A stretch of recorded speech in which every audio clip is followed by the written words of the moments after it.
Flemish composer portraits. Hendrik Tobi. Money.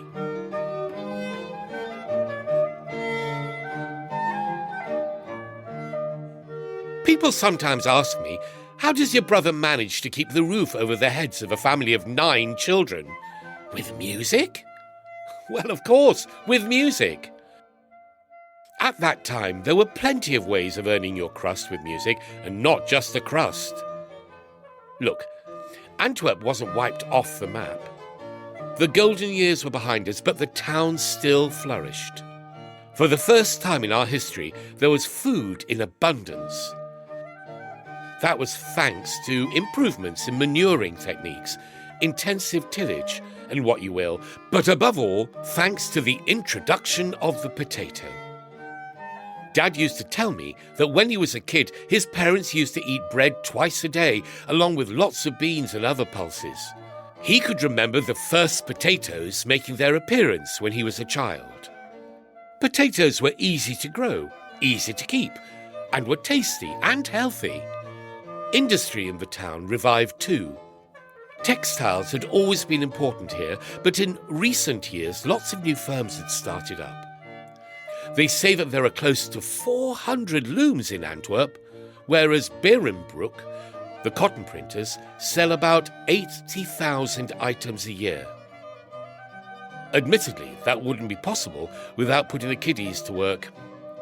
Firms collect the children from their homes and bring them to the textile school, where the classes, if you can call them that, are free.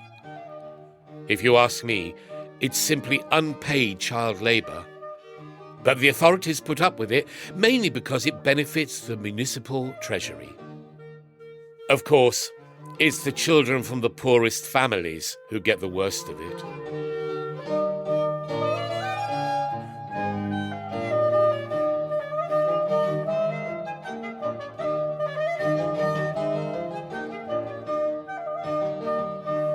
It's a fact. Antwerp is not without its poor, beggars, and charity cases. But there is money in the town too, and a musician can make a comfortable living, especially if he's a bit clever about it. That's our Rick, of course, a smart lad indeed.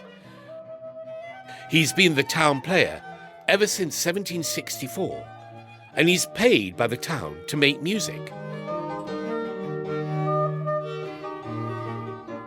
The town pipers go back a long way in Antwerp. They first made their appearance around 1300, and 100 years later, they had quite a reputation. Nor are they poorly paid for what they had to do. At the end of each working day, the town players play a serenade on the steps of the town hall, jokingly dubbed the municipal noise by the locals. It hardly lasts more than 10 minutes, and all 6 of them are not expected to turn up every day. They have to take part in all the parades and processions. They are present at the celebration of peace agreements, military victories, royal marriages, and episcopal enthronements. And every Sunday, they are automatically part of the cathedral's music ensemble. I'm not saying it's all so easy, but my brother doesn't have to drag himself up endless stairs of Cathedral Spire twice a week and stand there in the wind and the rain peering for any sign of a fire. He's not badly paid either. He earns as much as a labourer in Blomart's powder factory. Those jokers don't really earn that much, but they're at it morning to night, 6 days a week. When you look at it, our Rick's got the better end of a stick because he's got time enough to earn a bit on the side somewhere else. My brother gives clarinet lessons to the young musicians and to the children of Antwerp's well-to-do.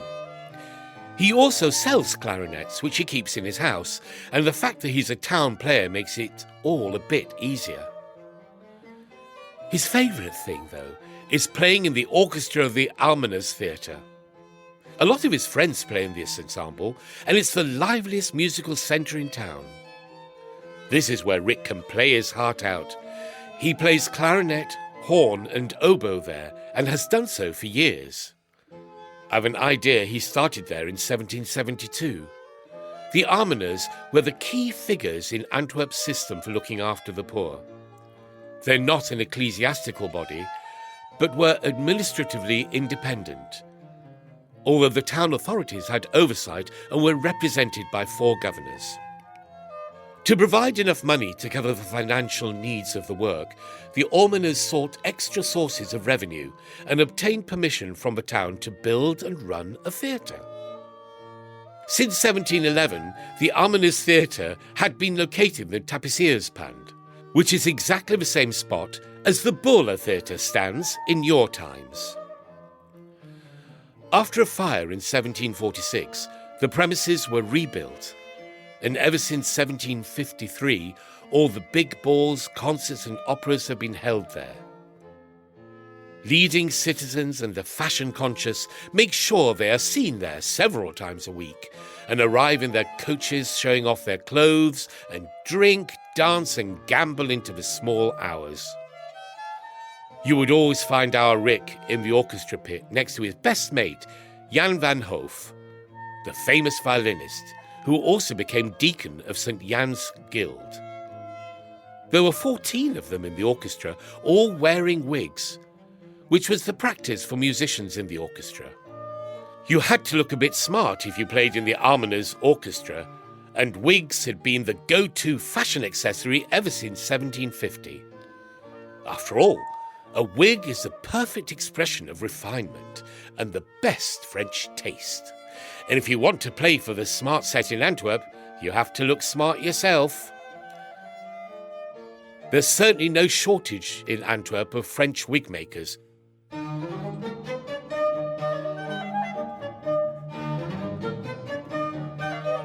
Indeed, there were so many that our own Antwerp wig makers complained about it.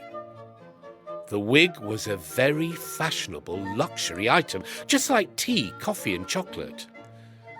The best-known coffee shop was the Dutch Coffee House, and just like all the other products from overseas, coffee arrived in the port of Antwerp on board small Dutch barges. But we digress. The crux of the matter is that my brother is a talented musician, and that talent means he can put food on the table wherever he goes. He's one of the town players, a guild member, and during the season he plays several days a week in the Almoners Orchestra. On top of all that, he's regularly invited to play in the salons of our local nobility, gives private lessons to them, and sells and repairs musical instruments.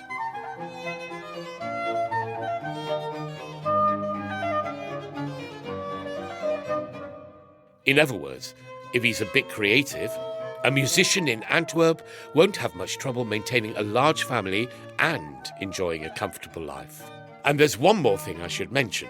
My brother writes music and publishes it too, and that brings in a few extra pennies as well.